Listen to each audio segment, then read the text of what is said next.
I'm Dr. Barry, licensed psychologist, and here we talk about true crime and psychology. Thank you so much for joining. Let's hop right into today's topic. Let's go. Welcome. Today we are going to talk about the Blaise Taylor trial. There has been a lot of back and forth between the state and the prosecution. There has been a lot of information that's come forward.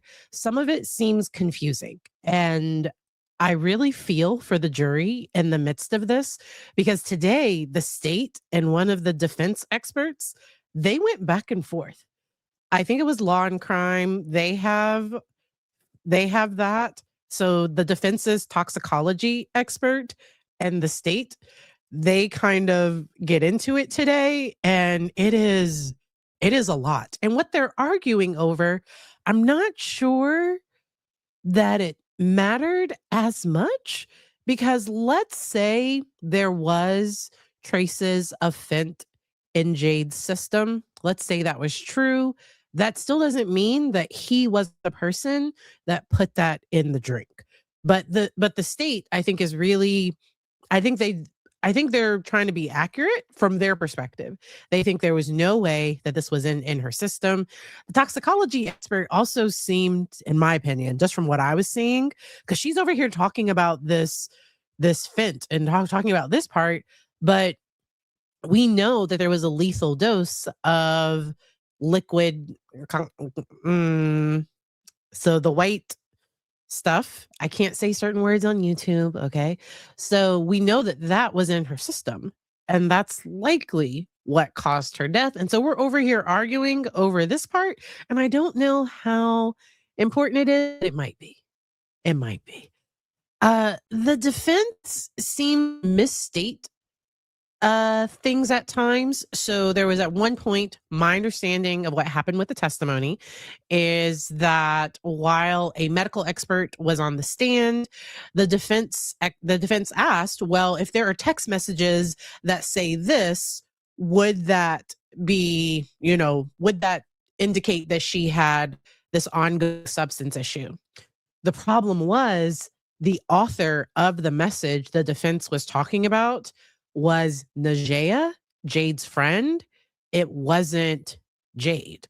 And so the state, of course, wanted a correction, and the defense did not want the jury or the judge to correct this in front of the jury because the jury could feel lied to, or like they were misled, or like the defense isn't getting their facts straight. Like it can make the defense look less credible. And so I think that's why the defense very much was arguing, like, judge, we don't want it corrected that way.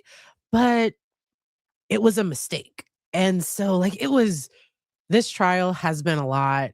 I'm Dr. Barry. I'm a licensed psychologist. Here we talk about psychology and true crime. This case is Blaise Taylor. He is on trial in Tennessee. He is a former NFL football player.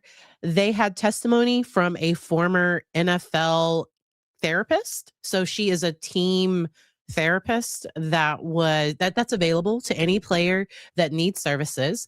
She would attend practices maybe once a week to just kind of, mingle with the players, get her eyes on people. And then if people needed her services, she would meet with them one-on-one.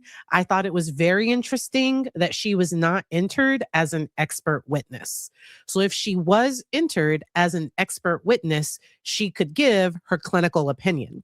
The jury might not know that. So the jury might not be fully aware that the defense, having her as a fact witness, she can only talk about what she saw or heard, but they did not want, I don't know, for whatever reason, my speculation is that there might have been an opinion that could have been hurtful to the defense. Because why are you calling her just to say that she saw him, that maybe she did 2 sessions with him, or she met with him 2 times? So I don't know if there were therapy sessions. This part was incredibly confusing. It was very confusing. Oh, he was a scout? He wasn't a player? So there are some people that might not be on the roster, but they might be on the playing team. So I do not know where he was in his journey to being on the team. I know the way that they've talked about this is that he was on the Tennessee Titans roster, and she was Tennessee Titans therapist, and she had seen him at practice. So there are some people that are on, they're not drafted, but sometimes they are on the practice team. It's almost like a G League, like a lower league with basketball, but so I don't know that part. I love the chat. You all correct me. People are saying he was a scout and an agent. I'm so confused because they're talking about this like he was a football player. So you all would definitely know better. Um, I thought that he actually played for the team. So thank you for correcting this. If he was a scout and that he played football in college. Okay, so he was a scout for the team. And okay, that is very, very helpful because they keep talking about him. Maybe I guess the fact that he was a football player in the past, and it makes it sound more like clickbaity to say that like this former football player. So I might update my title because I don't like playing into that if it's not accurate. I didn't think she was all that helpful of a witness for the defense. I really didn't understand why they called her because I think they were trying to say that she saw him in distress and that she saw him after this incident and that he seemed distressed. Like that's what they seemed to want to say. And I think the state objected because she wasn't being entered as a witness and I'm sorry, as an expert witness, and she shouldn't be able to give her opinions, her that she shouldn't be able to give those types of opinions.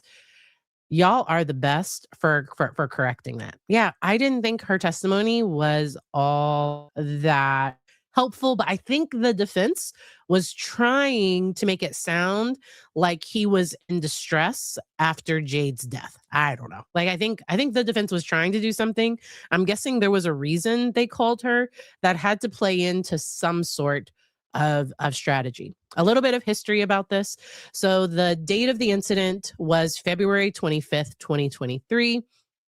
And state says is that Jade drank a drink and that while she's on the phone with one of her friends, she says, she pretty much is like, Blaise, what did you put in this? I am paraphrasing. That is not exactly what she said. And she was pregnant. They met on Bumble. Bumble is a social media app. I want to say it's Bumble. Correct me in the chat if I'm wrong, if it wasn't Bumble.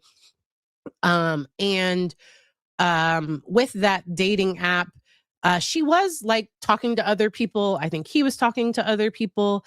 And when she found out she was pregnant, she made it very clear that she wanted to keep the baby. Blaise, according to testimony that's come out in court, this was the third individual that he had gotten pregnant. And the first two ladies decided to not be pregnant anymore. And the first had a procedure. The second, it sounded like, so according to her testimony, she says that, and this is an ex of Blaise's, she says that he like asked her if she could get pills that he could put in the pregnant person's drink. Like that's what she alleges. And I think that's where the state definitely wanted that person to testify to this, to almost say there was a pattern of if somebody wanted to keep the baby and he didn't want them to, that he was willing to do something and like put it in a drink for them to not be pregnant anymore. He is charged with red rum. And that's where they're going very hard on the fact that he didn't want the pregnancy. I'm not sure what the jury instructions are going to say, if there are going to be any lesser includeds with this, because let me know in the chat if y'all believe the state has fully proved that he wanted Jade to die. Like that's the part. Now it seemed according to the state, it seemed very clear that he did not want her to go through with the pregnancy. She was ready to raise the child on her own, but financially, he would still have some type of obligation or responsibility if it did turn out he was the father. Because so I've watched some other recaps on this of like, and I don't know, y'all can let me know in the chat if they entered DNA evidence for Ivy. So they did provide a name to um to Jade's child, and the name provided is Ivy. That's what I believe Jade wanted um her daughter to be named. And uh it's a very tragic event, all the content warnings, and um so yeah. So that's where I think the baby, it's a clear yes, he definitely had if I was on the jury, I could definitely convict him. Maybe for her, I, I don't I don't know that was and depending on the jury instructions, because sometimes the instructions say if you do an act that's so reckless that causes the person's death, like sometimes the jury instructions makes it very clear what makes up each individual thing. Because there was another case, it was out of Alaska, the service member, the military husband that unalived his wife, and he tried to claim, I think he tried to claim that she did it to him, to herself, and then he did the things to her body. But the jury convicted him of second degree. They did not convict him of first degree. He was convicted of second degree. And so yeah, definitely a reckless disregard for her life at minimum. And that's where I don't know where it's going to fall for the jury instructions with this. And so, welcome, Mama. Welcome to anyone that's watching. Let me know if y'all have any general questions. My thing to him is that if he did not want to conceive a child, if he was not ready to conceive a child, I have links in the description that talk about male contraception. So he had options to wear a condom, to get a vasectomy, and I believe vasectomies are reversible. So even if a person decides to get a vasectomy and then later they decide to have children, I believe it can be reversible. But there were things he could have done to, you know, lower the chances of somebody being pregnant. And some people put that all on the other person. And that's where just people make good decisions out there. Don't do crimes, make good decisions. Don't do crimes. Tomorrow, they are going to have closing statements and jury instructions. The jury was sent home around, I think, a few hours early. They could have done jury instructions and closing arguments today, but they were concerned about giving the jury the case at 5 p.m. and dismissing the alternates. So tomorrow, the alternates will still report to court, and they will get closing arguments, jury instructions, and then the jury will have the case for the entire time tomorrow. Also, I sometimes wonder if you give a jury the case at like 5 p.m., will they rush it just because they want to go home? Like, I don't know. Like they're supposed to stay for as long as they want. This case had Saturday court. And so they did go home early today, and they will have closing arguments and jury instructions tomorrow. I would not be surprised. So this is a hard one because Jade's friends, the victim in this case, Jade, her friends went into the house because I think it's my understanding they told the police that they were going to go in to get something, but I think they like put on gloves and they were taking pictures, and they might have moved some things around. Her friends might have unfortunately hindered the investigation. And so while we want people to be convicted of crimes, we don't want to do things that hurt the investigation. or any type of prosecution. So, as an outpatient therapist, if a client comes to me and reports that they've been the victim of a crime, I document any question that I ask them about it.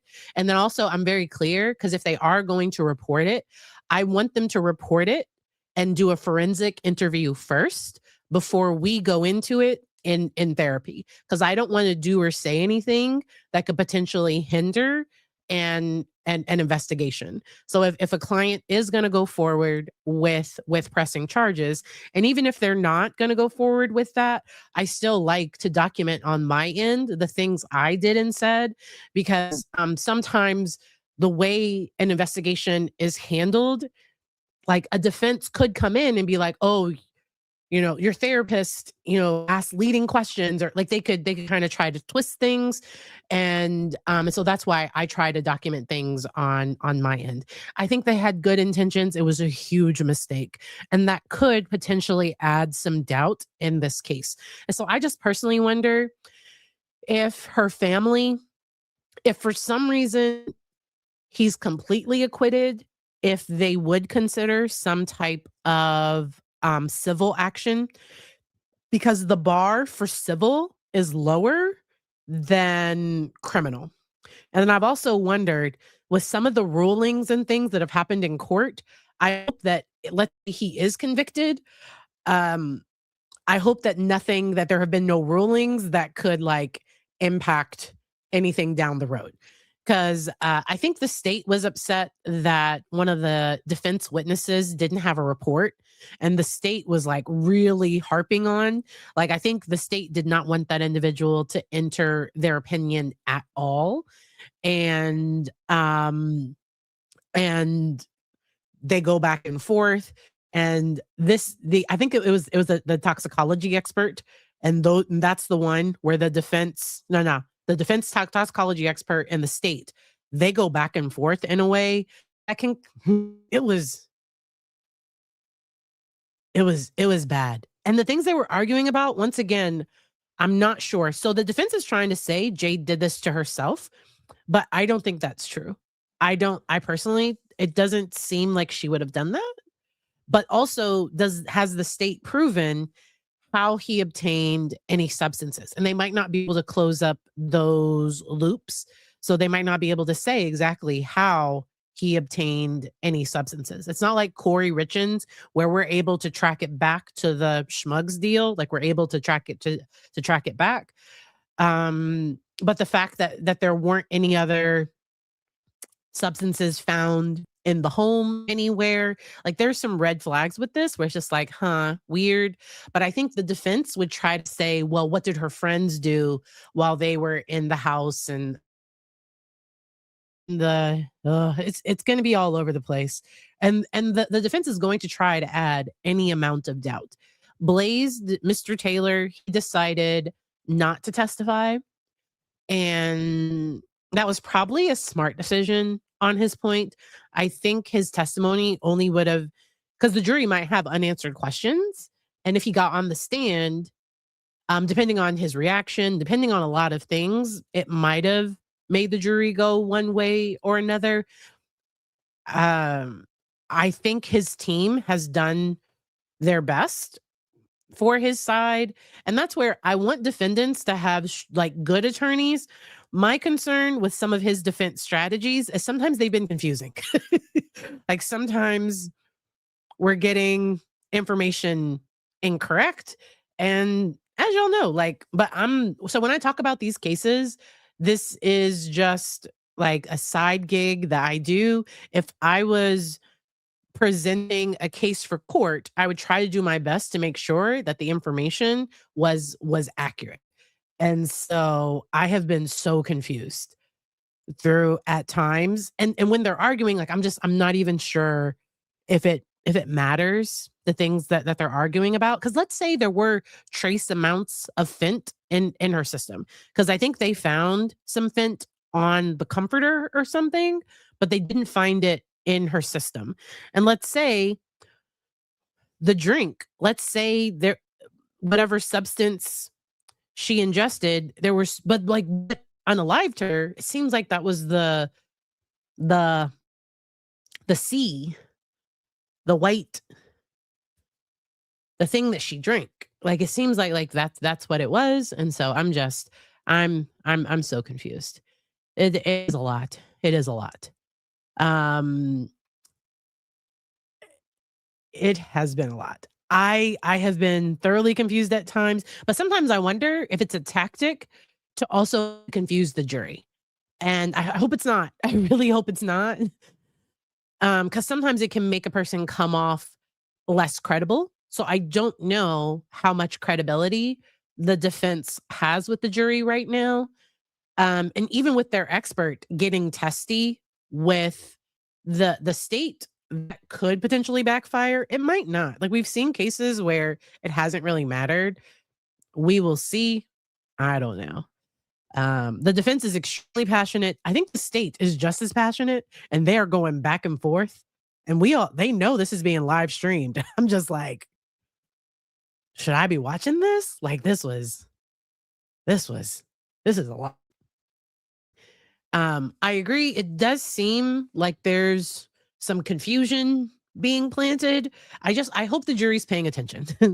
And I think the state is going to try to clear it up. I'm glad they're doing closing arguments tomorrow. The state and defense were likely ready for closing arguments. The state brought back one of their experts on rebuttal to just try to clean up anything that the defense did during their case in chief. I I don't know. I don't know. It's a lot. It's a lot. I will be watching closing arguments tomorrow, and I will likely do a short video once the verdict is in. So y'all can keep an eye out for that. Let me know if y'all have any general questions. I also have a link down in the description because sometimes for a person that is pregnant. So in this case, I don't think Jade knew. So let's say Blaise is convicted of this and it turns out that yes, he's the one that did this to her and her unborn child. I don't think she knew that he was capable of that. And so the defense is probably going to bring up the diaper subscription because I guess he had signed up for a diaper subscription. But I wonder if that's like Brian Walsh having dinner reservations or like some of the other people that we've talked about in the past that had, well, I couldn't have done it. I couldn't have been planning to do anything. I had dinner reservations. And so that's where I don't know. I don't know. And I don't know what the jury is going to do with that information. This is one that I'm kind of on the fence because it really is based on what does the jury find that the state proved. And the defense wants the jury to be the ones to try to clarify all this confusion, but like that's a lot to put on this jury. It's a lot. How close to the unaliving did he obtain the subscription? So I don't know. So y'all can let me know in the chat if we know when he obtained the diaper subscription. I think people talked about it. Did that come out in trial? I feel like I feel like somebody talked about the diaper subscription. I feel like that's come up. Y'all let me know. I've been watching this case with Trial Live TV. I believe that's the channel. Recovery Addict. He's actually live right now doing some testimony. And then Grizzly True Crime. She ended up having a power issue today. So hopefully her power is back up tomorrow. But she said she will be finding a way to stream things tomorrow. So I've been stream hopping between different people during this. So yeah. So people are saying he said he signed up for it. I don't know.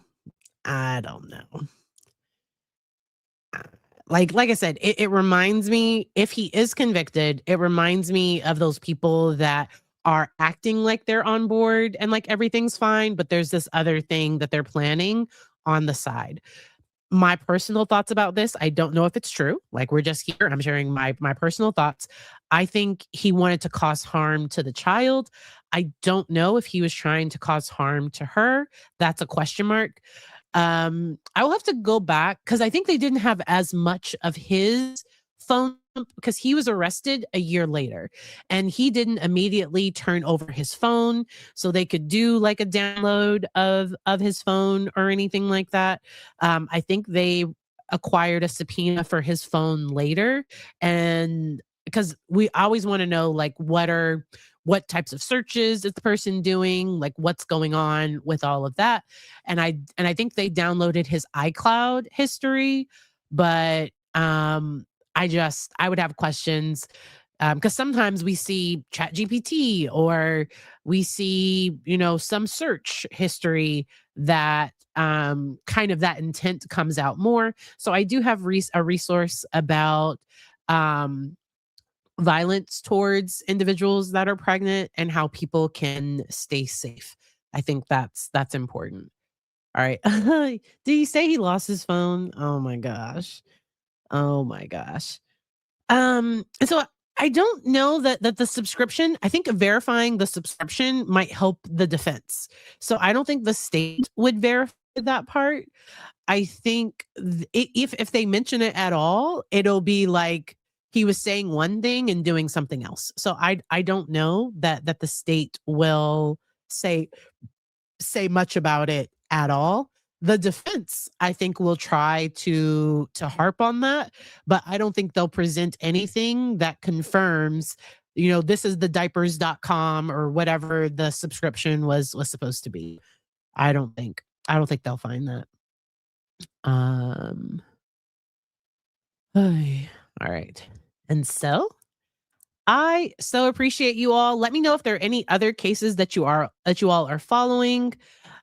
Anyone know where or if Jade's so I don't know anything about that. I know Jade's mom testified during the trial. And it wouldn't be uncommon for somebody to be closer to one parent than another. I was raised by my mom, and so I wouldn't have any opinion about any of that. All right. Yeah, I think it would be more on. I think the defense has a strong case, but there are some holes, and the jury might have some questions. I'm interested to see and hear the jury instructions because it can really come down to what those jury instructions say.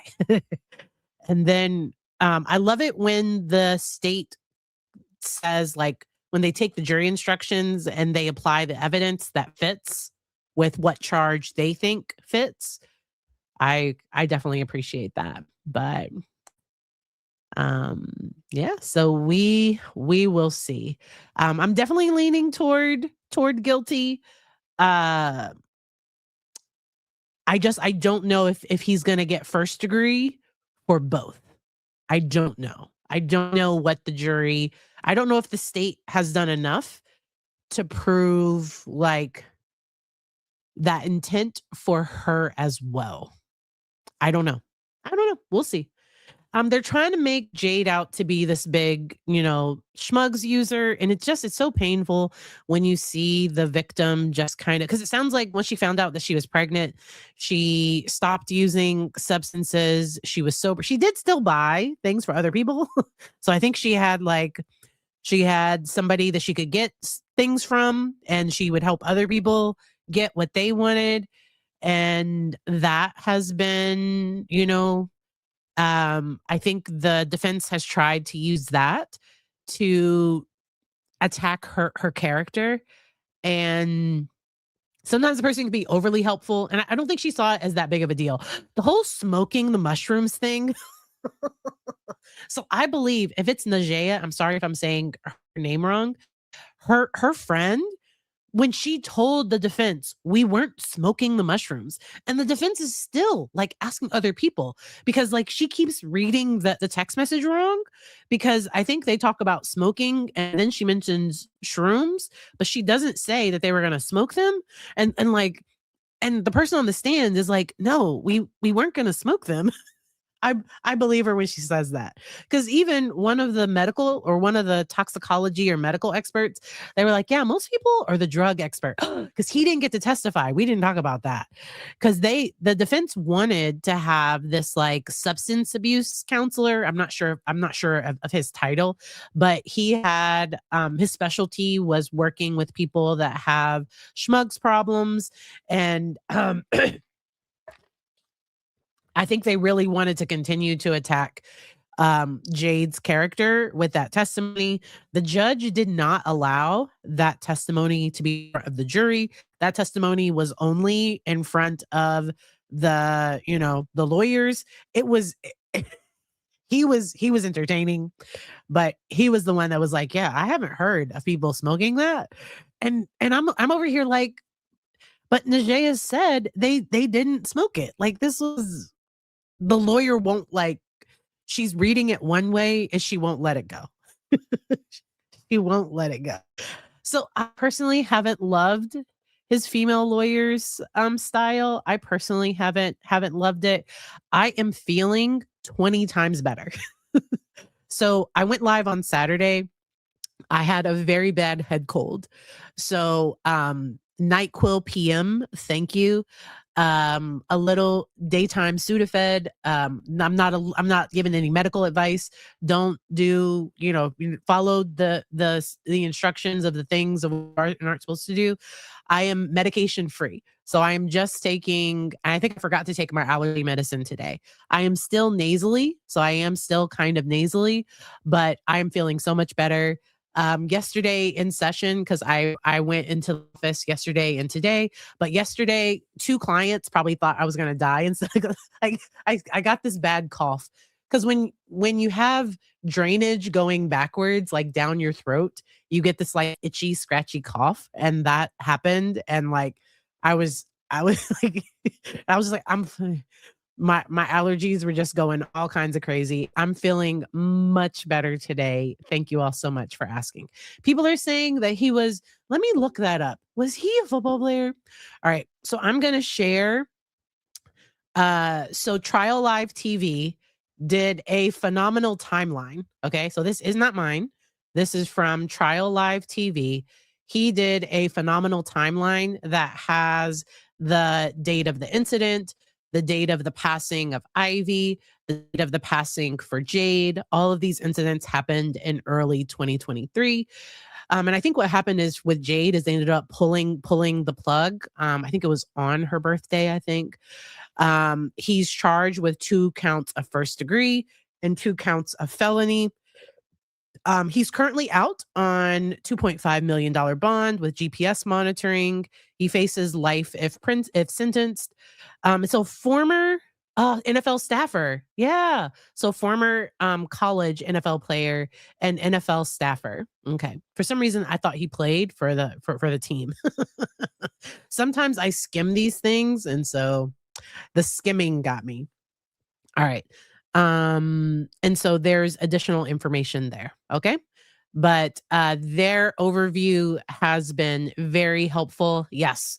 So I have appreciated because he's doing like a whole replaying some of the testimony tomorrow while they're waiting for probably for the jury. He'll kind of re-go through things and talk about those things tomorrow. And so, yes, he was just a scout. So NFL staffer. I thought he played for the team. Poor baby. He probably wanted to play for the team. He didn't play for the team. I don't know, like the situation seems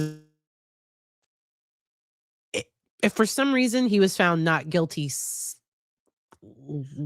in the criminal case, I wonder about any potential civil liability. Because once again, the burden for civil is lower than criminal. I don't know.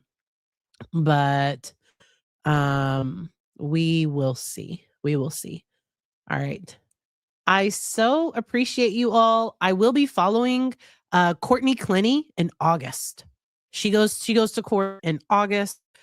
That case comes out of Florida. I will also be following Alec Murdaugh next April. They set a date. We'll see if that date gets moved, but right now he's scheduled for April of 2027. We will see what happens with that. Let me know if there are any cases that you all are following. I will be following Lindsay Clancy. I forget exactly when her stuff starts, but when it starts, yes. I will definitely be following Lindsay Clancy. She is going to attempt a not guilty by reason of insanity and claim postpartum psychosis in the death of her children. And she was also wounded in the incident as well. There's some evidence, so I don't know where the jury's going to fall on that one. And I want to hear what the experts have to say and what the jury thinks of how the evidence is presented. Because there was another case where, yes, there was mental health. Yes, the person was struggling, but the jury still found them guilty of the crime. That was the girl that was in that cult. The cult leader's name was Z. He was very interesting. I forget the name on that one, but I followed that case too. It was a sad case because the state experts even all agreed that yes, she did have a mental health diagnosis, but the jury did not believe that she did not know right from wrong. That and even though she attempted to take herself out too, that taking yourself out and taking someone else out, that is still red rum. And even though, yes, she did have a mental health condition, they did not feel. Now, some of her jail calls came in because she was kind of doing some jail calls, and I don't know, like she had some interesting stuff that I don't know if the jury included some of that information too. I'm glad it wasn't just me. I'm telling y'all, I thought he was a football player because they're calling this like former NFL football, like you're calling it former football player. I totally thought he was a football player. I read that too fast. Let me see if I can find her name. I think it was South Carolina, or was it Georgia?